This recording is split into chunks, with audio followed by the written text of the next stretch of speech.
8-9 years ago, you're facing a guy that is a crypto hobbyist that launched a darknet market in their basement. Now you're up against nation-state actors like North Korea. Hey everybody, it's Andre Bagansky from Decrypt coming to you today with an interview with none other than Matt Price, Elliptic's Director of Investigations and Strategic Advisory. Hi Matt, thanks for being with me today. Hi Andre, thanks for having me. Excited to talk about all things on-chain analytics and this evolving game of cat and mouse that we've seen for over a decade at this point within the blockchain industry. 2025, a big year for hacks, obviously. So really diving in there and figuring out how emerging technologies like our AI are core to that and sort of the way that investigators are looking at things is going to be really interesting. I really wanted to start off though with an opportunity for you to introduce yourself and maybe give some background on how you became involved with the crypto industry and how you ended up at Elliptic. Sure.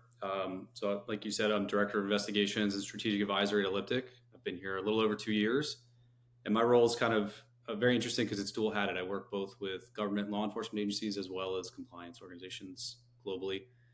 Elliptic is one of the leading providers of blockchain analytics, so I get to work with all the biggest exchanges, DeFi platforms, ATM providers, and such around the world. How did I get into crypto analytics? Kind of by accident. I spent most of my career in the U.S. government, mostly as a special agent with IRS criminal investigation. I had taken a 5-year detour to do some other type of work in the intelligence community, and I came back to IRCI, and I kind of by happenstance ended up in the cybercrimes unit in Washington, D.C. That was kind of early days of crypto investigations. We had limited access to tools. We were trying to figure out our way and kind of build the playbook for how to do these type of investigations. I was able to successfully work some pretty big investigations, Bitcoin Fog and Helix being two of the bigger ones, as well as Hydra Market. I spent a little over 4 years in that unit working crypto full time. And then in 2021, I joined Binance as their global head of investigations. I spent 2 years at Binance, worked quite a bit with Elliptic in that role, particularly on the transaction monitoring side and escalated investigations. One thing led to another, and I joined Elliptic in summer of 2023. Quite the tour from Binance to Elliptic, and with the history there. I mean, you talk about some of the biggest hacks right there alone, or sort of exploits, investigations. I'd be really curious to just hear how advanced this game of on-chain cat and mouse has gotten since you joined as a cybercrimes investigator at the IRS in 2017. Yes, I would say extremely advanced to where we were 8-9 years ago. Back then, frankly, all we really cared about was Bitcoin. That was the most popular chain, at least for the types of cases we were working. You could use, once you kind of understood how to trace UTXO transactions, you could use pretty much any tool to follow it. It was more around the kind of newness of the investigations and trying to fit existing laws into the kind of new technology. A lot of education, teaching prosecutors, teaching judges, even juries kind of to understand these basic concepts and apply kind of the existing framework for money laundering investigations to it. Fast forward to today, you're in an environment where there are almost always, if not every single case, has a multi-chain element to it. There's artificial intelligence involved in some of these. There's very sophisticated laundering techniques. And again, 8-9 years ago, you're facing criminal actors. They may be a guy that is a crypto hobbyist that launched a darknet market in their basement or operated a mixer based on stuff they learned on a darknet forum. Now you're up against nation-state actors like North Korea or Russian cybercrime actors. So the level of sophistication has grown immensely.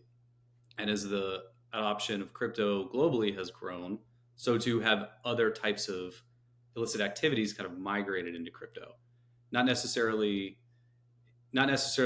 different than they would in the fiat world. I think it's just a measure of how kind of widespread and successful the crypto ecosystem has become, that you now see kind of more traditional criminals taking advantage of it as well. When we talk about illicit activity, I think it can be multifaceted in some ways. Are you able to just sort of succinctly break down like what the most common forms of illicit activity on chain are today, if they really are mostly hacks, or if you think human trafficking or drug trafficking or things along these lines are becoming increasingly large problems? Well, I think it's hard to quantify the latter pieces. So I'll start with the hacks. Hacks are the most obvious, right? They get a lot of attention. I think everybody is aware that North Korea is out there stalking different platforms. I mean, I think Bybit obviously got a lot of attention this year. again, that's a nation state actor that's very heavily focused on it. And the loss amounts are very high. I think it was around 1.46 billion that were stolen from Bybit, which dwarfs the previous record of 611 million from Poly Network a few years ago.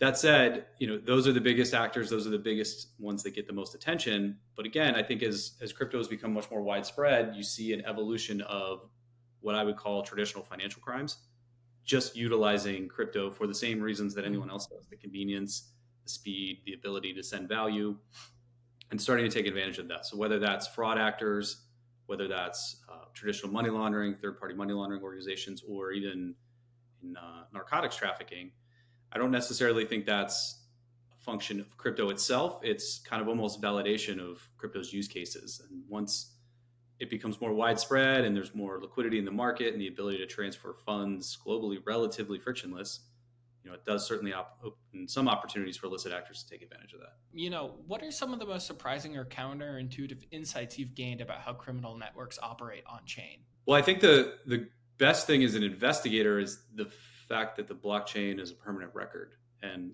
utilizing tools like Elliptic, and again, we cover like 56, 58 blockchains at this point.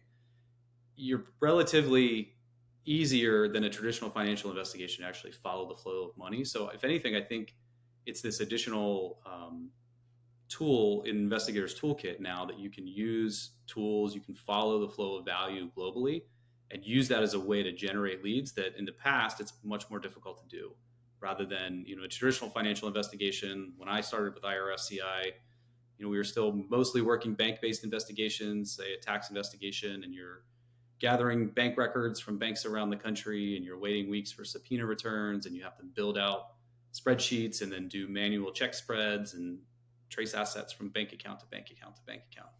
Now, a lot of that hard work is done for me.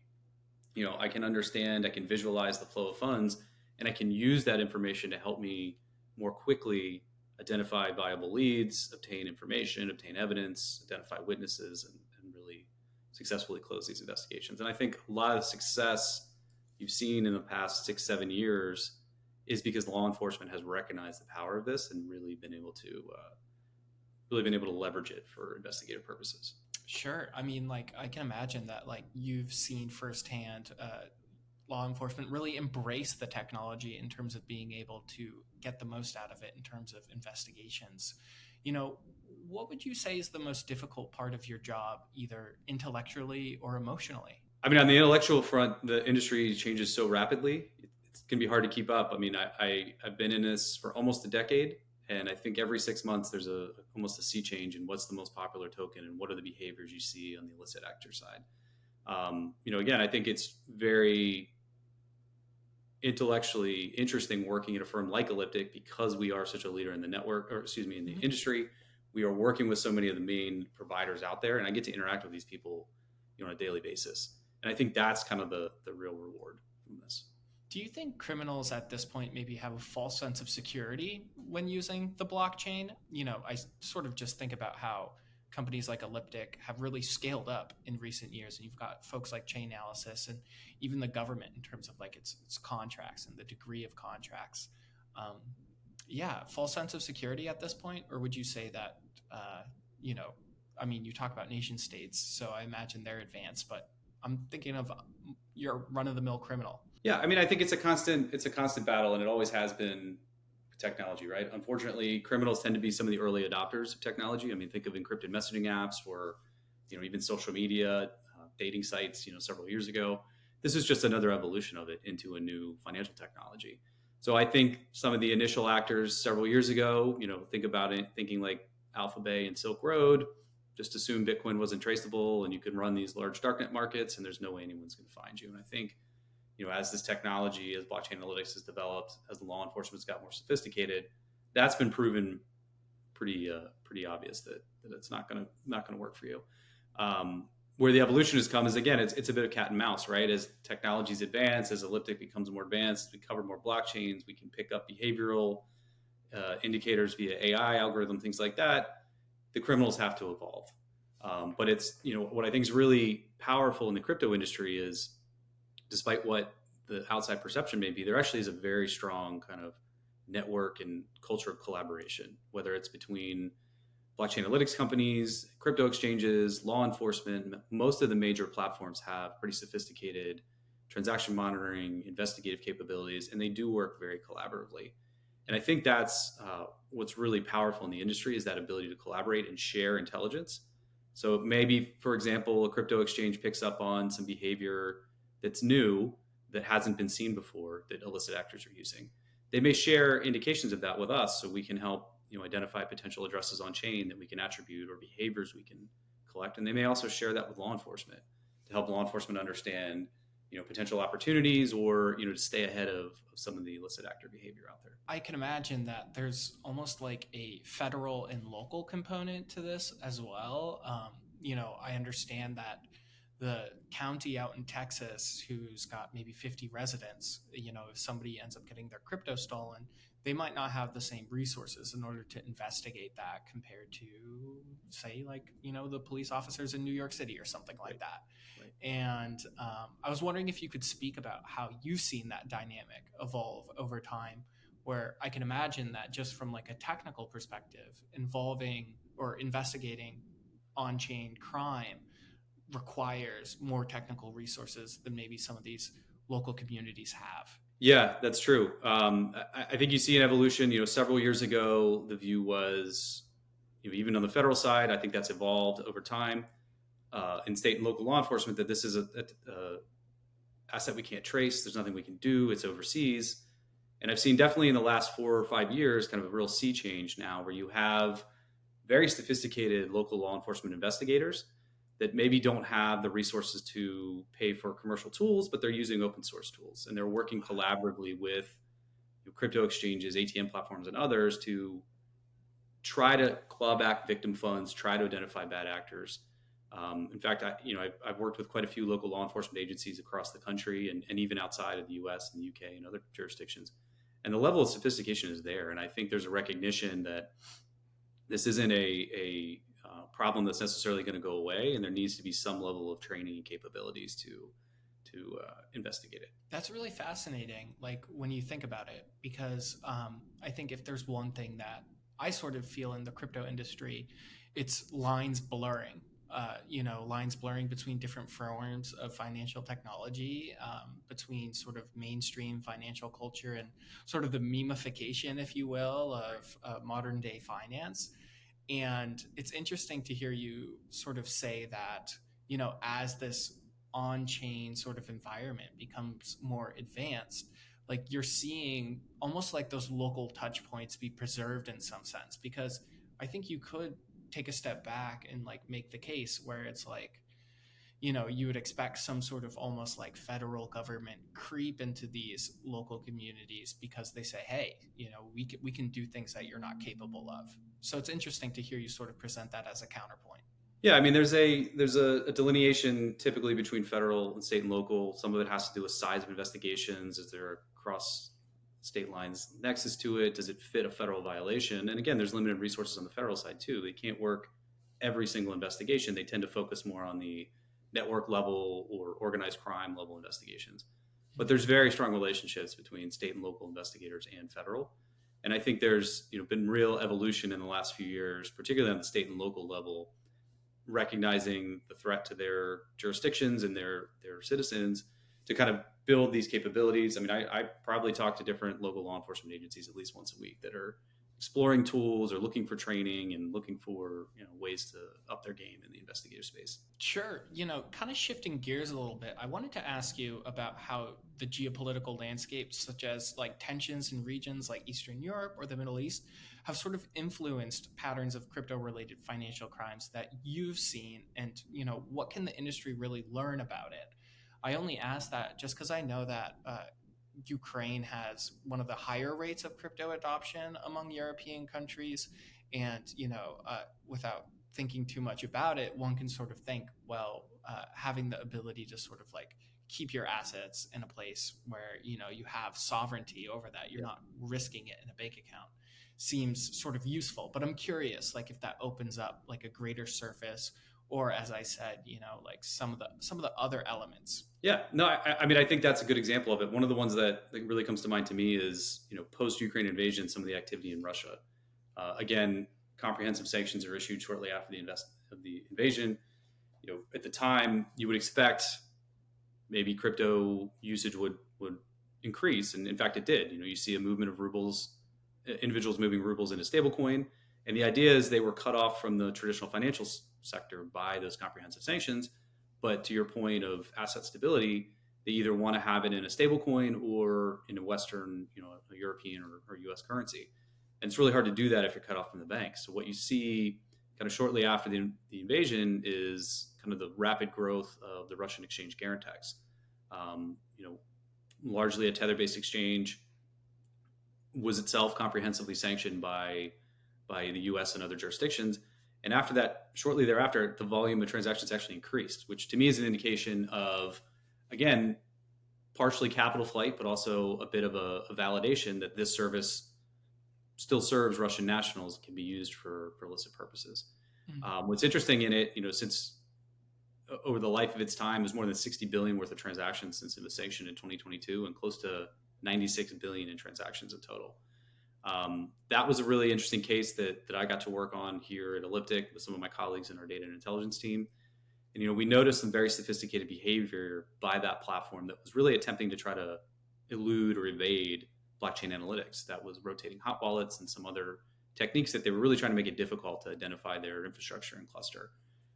Luckily, we were able to figure that out. We were able to identify the pattern they were using and some of those advanced techniques. And we actually shared that with, in this case, the Secret Service here in the US, that was able to identify that infrastructure, seize a bunch of assets working with Tether, and take down that server. So I think that's an example that shows kind of the evolution, as you mentioned, some of the geopolitical issues, and then also, again, the kind of power of blockchain analytics and these public-private partnerships to, take action against that. Imagine if that was, a traditional bank where it's cash money laundering. It'd be near impossible to take that level of action and have that level of impact that quickly, I imagine, right? Yeah, the case, I think it wrapped up a couple months ago, early 2025. So yeah.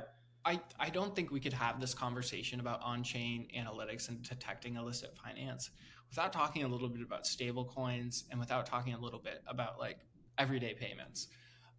Do you think that stable coins are pointing us further in the direction of a surveillance state, or would you say that the toothpaste is already out of the tube? I don't know. I would probably take issue with the term surveillance state. I mean, if you use any sort of financial instrument, whether it's a credit card or a bank account, or somebody's maintaining records of those transactions.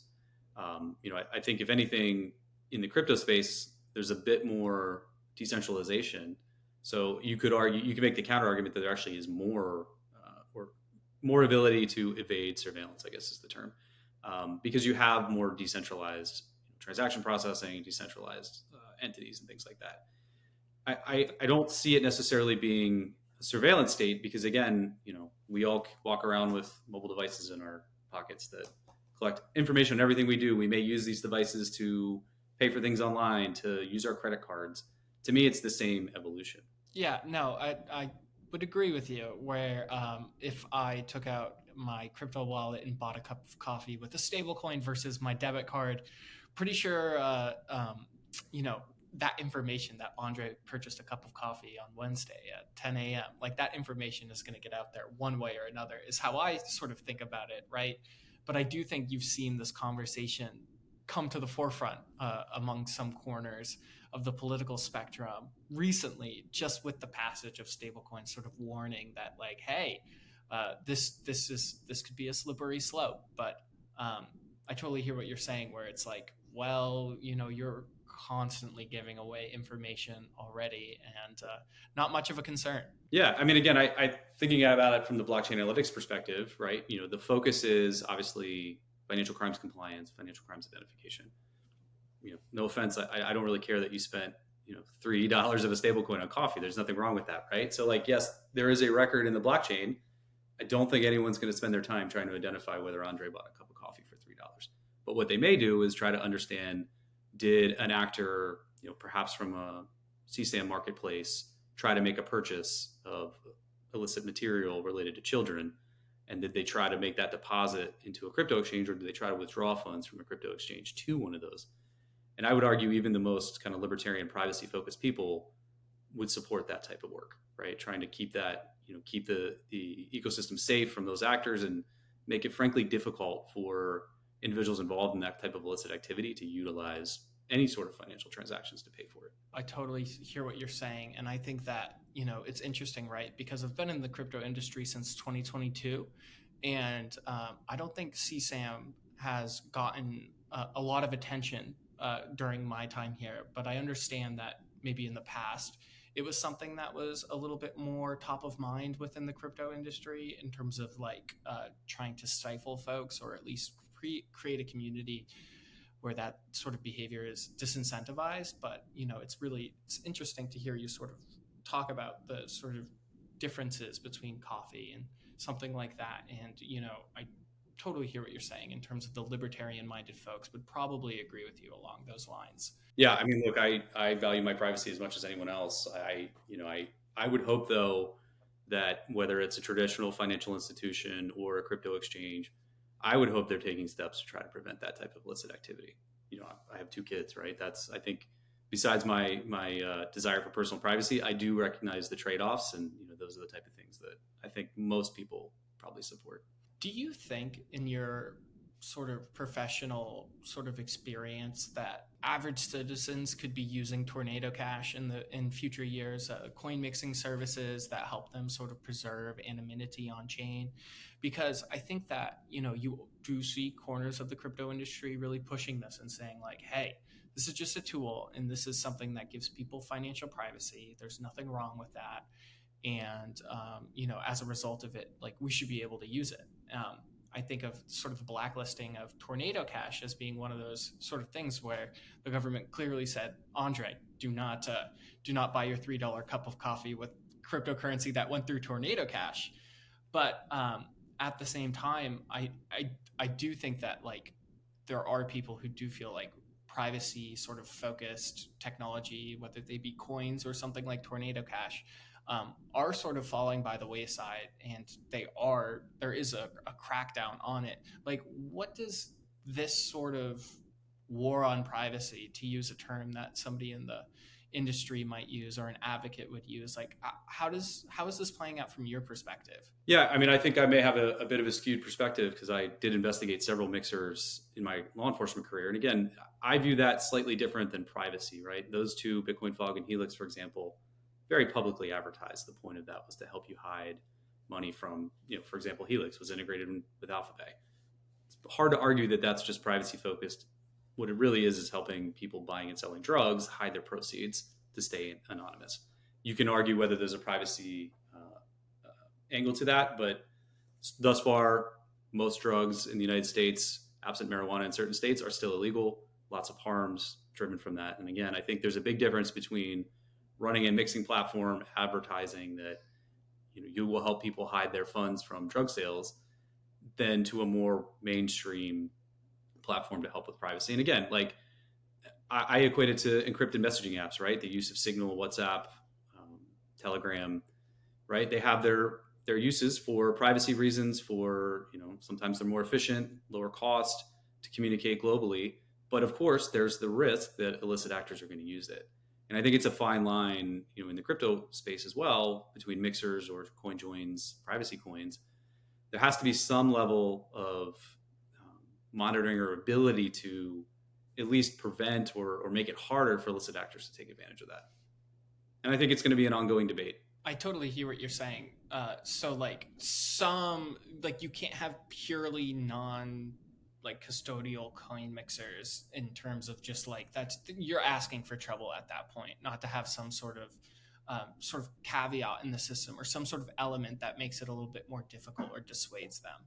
Yeah, I mean, again, it's a balancing act, right? It's how do you balance privacy with the need to, a very important role that governments, regulators, law enforcement have is to police financial crime. And again, think about a North Korea targeting major crypto exchanges. That's a risk to the to the industry. The loss amounts, the funds from that, via public reporting, they're funding nuclear weapons programs. And I think that's the balancing act that the industry, I think has done a pretty good job with, and that will continue to evolve. Is how do you balance privacy with the risk that an actor like North Korea could try to use that to launder money that they're then going to use to pay for nuclear weapons parts.